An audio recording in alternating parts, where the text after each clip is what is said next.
ತಿಳಿಸುತ್ತದೆ ಅನ್ನೋ ಒಂದು ಮಾತನ್ನು ಕೂಡ ಇಲ್ಲಿ ಹೇಳಲಾಗ್ತಾ ಇರುವಂಥದ್ದು ನೀವು ನೋಡ್ತಾ ಇದ್ದೀರಾ. ಆ್ಯಂಡ್ ಭಾರತ ಸಂವಿಧಾನದ ಯಾವ ವಿಧಿಯಲ್ಲಿ ತುಂಬ ಇಂಪಾರ್ಟೆಂಟ್ ಆಗಿರುವಂಥದ್ದು, ಸರ್ಕಾರಿ ನೌಕರರು ಎಲ್ಲರೂ ಕೂಡ ಗಮನಿಸಬೇಕಾಗಿರುವಂಥ ವಿಷಯ, ಸಂವಿಧಾನದ ಯಾವ ವಿಧಿಯಲ್ಲಿ ಇದಕ್ಕೆ ಪ್ರಾವಿಷನ್ನ ನೀಡಲಾಗಿದೆ ಅಂತ ಎಲ್ಲರ ಒಂದು ಪ್ರಶ್ನೆ ಇರುತ್ತೆ.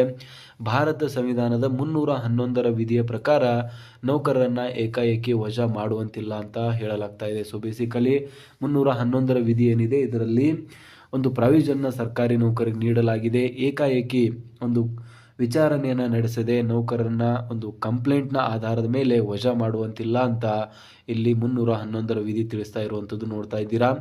ಭಾರತ ಸಂವಿಧಾನದ 311ರ ವಿಧಿ ಪ್ರಕಾರ ನೌಕರರಿಗೆ ಸೂಕ್ತ ಅವಕಾಶ ಕೊಟ್ಟು ನ್ಯಾಯಬದ್ಧ ವಿಚಾರಣೆ ಮಾಡಿ ಕ್ರಮ ತೆಗೆದುಕೊಳ್ಳಬೇಕು. ಎಲ್ಲರಿಗೂ ಕೂಡ ನ್ಯಾಯ ಅನ್ನೋದು ಸೇಮ್ ಇರಬೇಕು. ಏನಕ್ಕಂದರೆ ಸರ್ಕಾರಿ ನೌಕರರು ಆದರೂ ಕೂಡ ಅವರು ಮನುಷ್ಯರೇ, ಅವರಿಗೂ ಕೂಡ ಅವರ ಒಂದು ವಿಷಯವನ್ನು ಪ್ರಸ್ತಾಪಿಸೋದಕ್ಕೆ, ಅವರ ಒಂದು ನ್ಯಾಯಯುತವಾಗಿರುವಂಥ ಬೇಡಿಕೆಯನ್ನು ಮುಂದೆ ಇಡೋದಕ್ಕೆ ಅವಕಾಶವನ್ನು ಕಲ್ಪಿಸಿ ಅದಾದ ನಂತರ ನ್ಯಾಯಬದ್ಧವಾಗಿರುವಂಥ ವಿಚಾರಣೆಯನ್ನು ಮಾಡಿ ನಂತರ ಕ್ರಮವನ್ನು ಕೈಗೊಳ್ಳಬೇಕು ಅಂತ 311ರ ವಿಧಿ ತಿಳಿಸುತ್ತದೆ. ನೈಸರ್ಗಿಕ ನ್ಯಾಯ ತತ್ವದಂತೆ ನೌಕರರ ವಿಚಾರಣೆಯನ್ನು ನಡೆಸಬೇಕು ಅಂತ. ಬೇಸಿಕಲಿ ಎಲ್ಲರಿಗೂ ಕೂಡ ನ್ಯಾಯ ಸತ್ಯಮೇವ ಜಯತೆ ಅಂತ ಹೇಳ್ತಾರೆ, ಎಲ್ಲರಿಗೂ ನ್ಯಾಯ ಸಮಾನವಾಗಿರುತ್ತೆ. ಸೊ ನೈಸರ್ಗಿಕ ನ್ಯಾಯ ತತ್ವದಂತೆ ಅವರ ಒಂದು ವಿಚಾರಣೆಯನ್ನು ನಡೆಸಿ ನಂತರ ಕ್ರಮವನ್ನು ಕೈಗೊಳ್ಳಬೇಕು ಅಂತ ಹೇಳ್ತಾ ಇರುವಂಥದ್ದು. ಏಕಾಏಕಿ ನೌಕರರನ್ನು ವಜಾ ಮಾಡುವುದು ಸಂವಿಧಾನದ ವಿರುದ್ಧವಾಗಿರುವಂಥ ಒಂದು ಪ್ರಕ್ರಿಯೆ ಆಗುತ್ತೆ. ಫರ್ದರ್ ಹೇಳ್ತಾ ಹೋಗ್ತಾರೆ, ನೌಕರರ ವಿರುದ್ಧದ ಆರೋಪಗಳಿಗೆ KCSR ನಿಯಮದ 1977ರ ನಿಯಮಾವಳಿಯಂತೆ ವಿಚಾರಣೆ ನಡೆಸುವುದು ಕಡ್ಡಾಯವಾಗಿರುತ್ತೆ. ನೋಡಿ, ತುಂಬ ಜನರಿಗೆ ಗೊತ್ತಿಲ್ಲದೆ ಇರುವಂಥ ವಿಷಯ ಇದು. KCSR 1977ರ ನಿಯಮಾವಳಿಯಂತೆ ವಿಚಾರಣೆ ನಡೆಸಬೇಕಾಗಿರುವಂಥದ್ದು ಕಡ್ಡಾಯವಾಗಿದೆ. ನೌಕರರ ವಿರುದ್ಧ ಆರೋಪಗಳಿಗೆ KCSR 1977ರ ನಿಯಮಾವಳಿಯಂತೆ ವಿಚಾರಣೆ ನಡೆಸುವಂಥದ್ದು ಕಡ್ಡಾಯ. ಸೊ ಇವಾಗ ಫೈನಲ್ ಆಗಿರುವಂಥ ಒಂದು ಡಿಸಿಷನ್ ಬಂದಿರುವಂಥದ್ರ ಬಗ್ಗೆ ನ್ಯೂಸ್ ಪೇಪರಲ್ಲಿಯೂ ಕೂಡ ತುಂಬಾ ಸದ್ದು ಮಾಡ್ತಾ ಇರುವಂಥದ್ದು ನೀವು ನೋಡ್ತಾ ಇದ್ದೀರಾ. ವಿಚಾರಣೆ ಮಾಡದೆ ವಜಾ ಸಲ್ಲ, ಹೈಕೋರ್ಟ್ ತೀರ್ಪು. ಪ್ರೊಬೇಷನರಿ ಅವಧಿ ಕಾನ್ಸ್ಟೇಬಲ್ ವಜಾ ಆದೇಶ ರದ್ದು, ಸಸ್ಪೆನ್ಷನ್ ಆದೇಶವನ್ನು ರದ್ದು ಮಾಡಿ ಇಲ್ಲಿ ಆದೇಶ ಹೊರಡಿಸಿರುವಂಥದ್ದು ನೋಡ್ತಾ ಇದ್ದೀರಾ. ದೊಡ್ಡ ಒಂದು ಜಯ ಅಂತಲೇ ಹೇಳ್ಬೋದು ಸರ್ಕಾರಿ ನೌಕರರಿಗೆ. ಏನಕ್ಕಂದರೆ ಹೈಯರ್ ಅಥಾರಿಟೀಸು ಯಾವುದೇ ಒಂದು ವಿಷಯವನ್ನು ಗಮನಕ್ಕೆ ತೆಗೆದುಕೊಳ್ಳದೆ ಸುಮ್ಮನೆ ಸಸ್ಪೆಂಡ್ ಮಾಡಿರ್ತಾರೆ.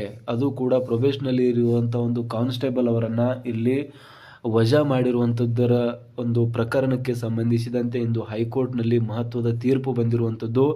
ವಿಚಾರಣೆ ಮಾಡದೆ ವಜಾ ಸಲ್ಲ, ಅಂದರೆ ವಿಚಾರಣೆ ಮಾಡದೇನೆ ಯಾರನ್ನೂ ಕೂಡ ನೀವು ವಜಾ ಮಾಡುವಂತಿಲ್ಲ ಅನ್ನೋ ಒಂದು ವಿಷಯವನ್ನು ತುಂಬ ಗಂಭೀರವಾಗಿ ಇಲ್ಲಿ ಹೈಕೋರ್ಟ್ ಹೇಳ್ತಾ ಇರುವಂಥದ್ದು ನೀವು ನೋಡ್ತಾ ಇದ್ದೀರಾ. ಹೈಕೋರ್ಟ್ನ ಐತಿಹಾಸಿಕ ತೀರ್ಪು, ಪ್ರೊಬೇಷನರಿ ಅವಧಿಯ ಕಾನ್ಸ್ಟೇಬಲ್ ಅವರನ್ನು ವಜಾ ಆದೇಶ ರದ್ದು ಮಾಡಲಾಯಿತು. ಕಾನ್ಸ್ಟೇಬಲ್ ಅವರನ್ನು ಇಲ್ಲಿ ಸಸ್ಪೆಂಡ್ ಮಾಡಲಾಗಿತ್ತು, ಅವರ ಒಂದು ಆದೇಶವನ್ನು ರದ್ದು ಮಾಡಲಾಗಿದೆ. ಸೊ ಫರ್ದರ್ ಕಂಪ್ಲೀಟ್ ಏನು ಮಾಹಿತಿ ಇದೆ ಅಂತ ಕೂಡ ನಾವು ನೋಡೋಣ. ಇಲ್ಲಿ ನೋಡ್ತಾ ಇದ್ದೀರಾ. ಸೊ ಪ್ರೊಬೇಷನರಿ ಅವಧಿಯಲ್ಲಿರುವ ಪೊಲೀಸ್ ಸಿಬ್ಬಂದಿಯ ವಿರುದ್ಧ ದುರ್ನಡತೆ ಆರೋಪ ಕೇಳಿಬಂದಾಗ ಕರ್ನಾಟಕ ನಾಗರಿಕ ಸೇವಾ ಪ್ರೊಬೇಷನ್ ಅಧಿನಿಯಮದ ಒಂದು ಅನುಸಾರ ವಿಚಾರಣೆ ನಡೆಸದೆ ಏಕಾಏಕಿ ಹುದ್ದೆಯಿಂದ ವಜಾಗೊಳಿಸುವಂತಿಲ್ಲ ಎಂದು ಆದೇಶಿಸಿರುವ ಹೈಕೋರ್ಟ್ ಪೊಲೀಸ್ ಕಾನ್ಸ್ಟೇಬಲ್ ಒಬ್ಬರನ್ನು ಸೇವೆಯಿಂದ ಬಿಡುಗಡೆಗೊಳಿಸಿ ಪೊಲೀಸ್ ಇಲಾಖೆ ಹೊರಡಿಸಿದ್ದ ಆದೇಶವನ್ನು ರದ್ದುಪಡಿಸಿದೆ. ಒಂದು ವೇಳೆ ಅರ್ಜಿದಾರ ಕಾನ್ಸ್ಟೇಬಲ್ ವಿರುದ್ಧ ದುರ್ನಡತೆ ಆರೋಪಗಳಿದ್ದರೆ ಪೊಲೀಸ್ ಇಲಾಖೆ ನಿಯಮಾನುಸಾರ ವಿಚಾರಣೆಯನ್ನು ನಡೆಸಿ ಸೂಕ್ತ ಕ್ರಮ ಕೈಗೊಳ್ಳಬಹುದಾಗಿದೆ ಎಂದು ಕೂಡ ನ್ಯಾಯಾಲಯ ತಿಳಿಸಿದೆ. Probationary police constable wireless Ramesh Malli ಸಲ್ಲಿಸಿದ ಅರ್ಜಿಯನ್ನು ಇತ್ತೀಚೆಗೆ ಮಾನ್ಯ ನ್ಯಾಯಮೂರ್ತಿಯಾಗಿರುವ SG ಪಂಡಿತ್ ಹಾಗೂ ನ್ಯಾಯಮೂರ್ತಿ ಅನಂತ್ ರಾಮನಾಥ್ ಹೆಗಡೆ ಅವರಿದ್ದ ಪೀಠ ಈ ಆದೇಶವನ್ನು ಹೊರಡಿಸಿದೆ.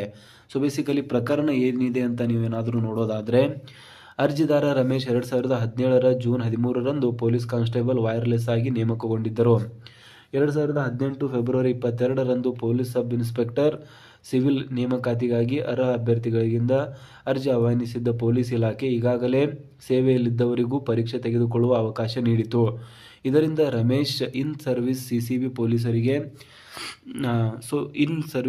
ಪೊಲೀಸರಿಗೆ ಮಾಹಿತಿ ದೊರೆತಿತ್ತು. ಈ ಸಂಬಂಧ 2019ರ ಜನವರಿ 12ರಂದು ಪ್ರಕರಣ ದಾಖಲಿಸಿಕೊಂಡಿದ್ದ ಪೊಲೀಸರು ಜನವರಿ 28ರಂದು ಅರ್ಜಿದಾರ ರಮೇಶ್ ಸೇರಿ ಹಲವರನ್ನು ಬಂಧಿಸಿದ್ದರು. ಮರುದಿನ ವಿಚಾರಣೆ ನ್ಯಾಯಾಲಯ ಆರೋಪಿಗಳನ್ನು ನ್ಯಾಯಾಂಗ ಬಂಧನಕ್ಕೆ ವಹಿಸಿತ್ತು. ಇದರ ನಡುವೆಯೇ ಫೆಬ್ರವರಿ 2ರಂದು ಆರೋಪಿಗೆ ಜಾಮೀನು ದೊರೆತಿತ್ತು. ಅದಾದ ನಂತರ ಮತ್ತೆ ಕೆಲಸಕ್ಕೆ ತೆಗೆದುಕೊಂಡಿರಲಿಲ್ಲ. ಬೆಂಗಳೂರು ಜಿಲ್ಲಾ ಕಂಟ್ರೋಲ್ ರೂಮ್ನ ಇನ್ಸ್ಪೆಕ್ಟರ್ ನೀಡಿದ್ದ ವರದಿ ಆಧರಿಸಿ ಅರ್ಜಿದಾರನನ್ನ ಕರ್ನಾಟಕ ನಾಗರಿಕ ಸೇವಾ ಅಧಿನಿಯಮ ನಿಯಮ 6ರ ಅನುಸಾರ ಸೇವೆಯಿಂದ ಬಿಡುಗಡೆಗೊಳಿಸಲಾಗಿತ್ತು. ಇದನ್ನು ಪ್ರಶ್ನಿಸಿ ರಮೇಶ್ ಸಲ್ಲಿಸಿದ ಅರ್ಜಿಯನ್ನು ಕೆಎಟಿ ವಜಾಗೊಳಿಸಿತು. ಇದರಿಂದ ರಮೇಶ್ ಹೈಕೋರ್ಟ್ ಮೆಟ್ಟಲೇರಿದ್ದರು, ಅದನ್ನು ಪ್ರಶ್ನಿಸಿದ್ದಾರೆ ಎಂದು ಆರೋಪಿಸಲಾಗಿದೆ. ಆದರೆ ಪ್ರೊಬೇಷನರಿ ವಿರುದ್ಧ ದುರ್ನಡತೆ ಆರೋಪ ಕೇಳಿ ಬಂದಾಗ ಆ ಬಗ್ಗೆ ವಿಚಾರಣೆ ನಡೆಸಲು ಕರ್ನಾಟಕ ನಾಗರಿಕ ಸೇವೆ ಪ್ರೊಬೇಷನ್ ಅಧಿನಿಯಮ ನಿಯಮ 7ರಲ್ಲಿ ಅವಕಾಶವಿದೆ. ಆದರೆ ಪ್ರಕಾರ ನಿಯಮ ಪ್ರಾಧಿಕಾರ ಸೂಕ್ತ ವಿಚಾರಣೆ ನಡೆಸಿ ನಂತರವೇ ಬಿಡುಗಡೆಗೊಳಿಸಬೇಕು. ಆದರೆ ಅರ್ಜಿದಾರರ ಮೇಲಿನ ಆರೋಪ ಸಂಬಂಧ ವಿಚಾರಣೆ ನಡೆಸಿಲ್ಲ ಹಾಗೂ ಅವರ ಅಹವಾಲುಗಳನ್ನು ಆಲಿಸಿಲ್ಲ. ಅಂದರೆ ಡೈರೆಕ್ಟಾಗಿ ಅವರನ್ನು ಸಸ್ಪೆಂಡ್ ಮಾಡಿದ್ದಾರೆ, ಅವರ ಒಂದು ಮಾತುಗಳನ್ನು ಅಲ್ಲಿ ಆಲಿಸಿಲ್ಲ. ಆದ್ದರಿಂದ ಸೇವೆಯಿಂದ ಬಿಡುಗಡೆಗೊಳಿಸಿರುವ ಆದೇಶ ಕಾನೂನು ಬಾಹಿರವಾಗಿದೆ ಎಂದು ರಮೇಶ್ ಮಳ್ಳಿ ಅವರ ಪರ ವಕೀಲರು ವಾದ ಮಂಡಿಸಿದ್ದರು. ಸರ್ಕಾರ ಪರ ವಕೀಲರು PSI ನೇಮಕಾತಿಗೆ ನಡೆಯುತ್ತಿದ್ದ ಸ್ಪರ್ಧಾತ್ಮಕ ಪರೀಕ್ಷೆ ಪ್ರಶ್ನೆ ಪತ್ರಿಕೆ ಸೋರಿಕೆ ಮಾಡಿದ ಗಂಭೀರ ಆರೋಪವನ್ನು ಕೂಡ ಇಲ್ಲಿ ಮಾಡಿದ್ದಾರೆ. ಸೊ ಬೇಸಿಕಲಿ ದುರ್ನಡತೆ ಆರೋಪಕ್ಕೆ ಏಕಾಏಕಿ ಕೆಲಸದಿಂದ ತೆಗೆಯೋದಕ್ಕೆ ಸಾಧ್ಯ ಇಲ್ಲ ಅಂತ ಹೇಳಿದ್ದಾರೆ. ಸೊ ಇದು ಕಂಪ್ಲೀಟ್ ಆಗಿರುವಂಥ ನ್ಯೂಸ್ ಆಗಿತ್ತು. ಯಾವ ರೀತಿಯಾಗಿ ರಮೇಶ್ ಮಳ್ಳಿ ಅವರ ಒಂದು ಪ್ರಕರಣದಲ್ಲಿ ಹೈಕೋರ್ಟ್ ಮಹತ್ವದ ತೀರ್ಪು ನೀಡಿದೆ. ಸರ್ಕಾರಿ ನೌಕರರಿಗೆಲ್ಲರಿಗೂ ಕೂಡ ಗೊತ್ತಿರಬೇಕಾಗಿರುವಂಥ ವಿಷಯ ಇದು. ಏನಕ್ಕಂದರೆ ಸರ್ಕಾರಿ ನೌಕರರ ಜೊತೆ ಈ ರೀತಿಯಾದಂಥ ಪ್ರಕರಣಗಳು ತುಂಬ ಆಗ್ತಾ ಇವೆ ಇತ್ತೀಚಿನ ದಿನಗಳಲ್ಲಿ. ಸೊ ಎಲ್ಲರಿಗೂ ಕೂಡ ತಮ್ಮ ತಮ್ಮ ಒಂದು ನ್ಯಾಯ, ತಮ್ಮ ಒಂದು ಅಧಿಕಾರದ ಬಗ್ಗೆ ಗೊತ್ತಿರಬೇಕಾಗಿರುವಂಥ ವಿಷಯ. ಈ ರೀತಿಯಾದಂಥ ಪ್ರಕರಣ ಆಗಿದೆ. ಇದಕ್ಕೆ ಸಂಬಂಧಿಸಿದಂತೆ ಹೈಕೋರ್ಟ್ನಲ್ಲಿ ನ್ಯಾಯ ಕೂಡ ಸಿಕ್ಕಿರುವಂಥದ್ದು ಎಲ್ಲರಿಗೂ ಕೂಡ ಗೊತ್ತಿರಬೇಕಾಗಿರುವಂಥ ವಿಷಯ. ಸೊ ಐ ಹೋಪ್ ಈ ಒಂದು ವಿಡಿಯೋದಲ್ಲಿ ಒಂದಿಷ್ಟು ಇನ್ಫಾರ್ಮೇಷನ್ ನಿಮಗೆ ಸಿಕ್ಕಿದೆ. ಸೊ ದಯವಿಟ್ಟು ವಿಡಿಯೋನ ಲೈಕ್ ಮಾಡಿ, ಚಾನಲ್ನ ಸಬ್ಸ್ಕ್ರೈಬ್ ಮಾಡ್ಕೊಳ್ಳಿ. ಹಾಯ್ ಹಲೋ ಎಲ್ಲರಿಗೂ ನಮಸ್ಕಾರ ಸ್ನೇಹಿತರೆ. ಇವತ್ತಿನ ಒಂದು ವಿಡಿಯೋದಲ್ಲಿ ಸರ್ಕಾರಿ ನೌಕರರಿಗೆ ಒಂದು ಇಂಪಾರ್ಟೆಂಟ್ ಆಗಿರುವಂಥ ಮಾಹಿತಿ ಇದೆ. ಸೊ ಬೇಸಿಕಲಿ ಪ್ರೆಸೆಂಟ್ ಕೆಲಸ ಮಾಡ್ತಿರುವಂಥ ಸರ್ಕಾರಿ ನೌಕರರಾಗಿರ್ಬೋದು ಆ್ಯಂಡ್ ಅನುದಾನಿತ ನೌಕರರಾಗಿರ್ಬೋದು ಅಥವಾ ಗುತ್ತಿಗೆ ಆಧಾರದ ಮೇಲೆ ಕೆಲಸ ನಿರ್ವಹಿಸ್ತಿರುವಂಥ ಸರ್ಕಾರಿ ನೌಕರರಾಗಿರ್ಬೋದು, ಎಲ್ಲರಿಗೂ ಕೂಡ ಸಂಬಂಧಿಸಿದಂತೆ ಒಂದು ಮಹತ್ವದ ತೀರ್ಪು ಇವತ್ತಿನ ಒಂದು ಹಿಯರಿಂಗ್ನಲ್ಲಿ ಸಿಕ್ಕಿದೆ. ಸೊ ಏನಿದೆ ಸಂಪೂರ್ಣವಾಗಿರುವಂಥ ಮಾಹಿತಿ, ಈ ಒಂದು ತೀರ್ಪು ಸರ್ಕಾರಿ ನೌಕರರಿಗೆ ಒಂದು ರಕ್ಷಾ ಕವಚನೇ ಆಗ್ಬೋದು ಅಂತ ಹೇಳಲಾಗ್ತಾ ಇದೆ. ತುಂಬ ದಿನಗಳಿಂದ ಈ ಒಂದು ಕೇಸು ಕೋರ್ಟ್ನಲ್ಲಿ, ಈ ಒಂದು ಪ್ರಕರಣ ಕೋರ್ಟ್ನಲ್ಲಿತ್ತು. ಫೈನಲಿ ಈ ಒಂದು ಪ್ರಕರಣದಲ್ಲಿ ಇವತ್ತು ವಿಭಾಗೀಯ ಪೀಠ ಒಂದು ಜಜ್ಮೆಂಟನ್ನು ನೀಡಿದೆ. ತುಂಬಾ ಉಪಯುಕ್ತವಾಗಿರುವಂಥ ಜಜ್ಮೆಂಟು. ಅನ್ಯಾಯದ ವಿರುದ್ಧ ಯಾವ ರೀತಿಯಾಗಿ ಕೊನೆಗೂ ಕೂಡ ಹೋರಾಡದ ಮೇಲೆ ನ್ಯಾಯ ಸಿಗುತ್ತೆ. ಯಾವುದೇ ಕಾರಣಕ್ಕೂ ಕೂಡ ನ್ಯಾಯ ಅನ್ನೋದು ಬಿಟ್ಟದ್ದಲ್ಲ. ಸೊ ಸತ್ಯ ಅನ್ನೋದು ಎಷ್ಟೇ ಅಂಧಕಾರ ಇದ್ದರೂ ಕೂಡ ಅದರಿಂದ ಹೊರಗಡೆ ಬರುತ್ತೆ ಅನ್ನೋದನ್ನು ಈ ಒಂದು ನ್ಯಾಯ ಒಂದು ಪ್ರಕರಣ ತೋರಿಸ್ತಾ ಇರುವಂಥದ್ದು. ಸೊ ತುಂಬಾ ಇಂಪಾರ್ಟೆಂಟ್ ಆಗಿರುತ್ತೆ, ಸ್ಪೆಷಲಿ ಸರ್ಕಾರಿ ನೌಕರರಿಗಂತಲೇ ಇರುವಂಥದ್ದು. ದಯವಿಟ್ಟು ಈ ಒಂದು ವಿಡಿಯೋನ ಯಾರೂ ಕೂಡ ಸ್ಕಿಪ್ ಮಾಡದೆ ಕೊನೆವರೆಗೆ ನೋಡಿ. ಏನಕ್ಕಂದರೆ ತುಂಬ ಇಂಪಾರ್ಟೆಂಟ್ ಆಗಿರುವಂಥ ಮಾಹಿತಿ ಇದೆ. ಇಂದಲ್ಲ ನಾಳೆ ಎಲ್ಲರಿಗೂ ಕೂಡ ಇದು ಉಪಯೋಗವಾಗುವಂಥದ್ದು. ಸೊ ತಮ್ಮ ಒಂದು ರಕ್ಷಣಾ ಕವಚದ ಬಗ್ಗೆ ಎಲ್ಲರಿಗೂ ಕೂಡ ಗೊತ್ತಿರಬೇಕಾಗಿರುವಂಥ ವಿಷಯ. ಯಾವ ರೀತಿಯಾಗಿ ಒಬ್ಬ ಪೊಲೀಸ್ ಕಾನ್ಸ್ಟೇಬಲ್, ಸೊ ಬೇಸಿಕಲಿ ಏನು ಪ್ರೊಬೇಷನರಿ ಪೀರಿಯಡಲ್ಲಿಯೇ ಅವರ ಮೇಲೆ ಒಂದು ಆರೋಪಗಳನ್ನು ಮಾಡಿ ಅವರನ್ನು ಅಮಾನತು ಮಾಡಲಾಗಿತ್ತು. ಬಟ್ ಆ ಒಂದು ಅಮಾನತು ಯಾವಾಗ ಕೋರ್ಟ್ ತಲುಪುತ್ತೆ, KCSR ನಿಯಮಾವಳಿ 1977ರ ಪ್ರಕಾರ 311ರ ನಿಯಮಾವಳಿ ಪ್ರಕಾರ ಈ ಒಂದು ಕೇಸ್ನ ತಿರುವು ಬೇರೆಯೇ ಆಗುತ್ತೆ. ಸೊ ಬೇಸಿಕಲಿ ಅಮಾನತು ಯಾರು ಮಾಡಿದ್ದಾರೆ ಅವರು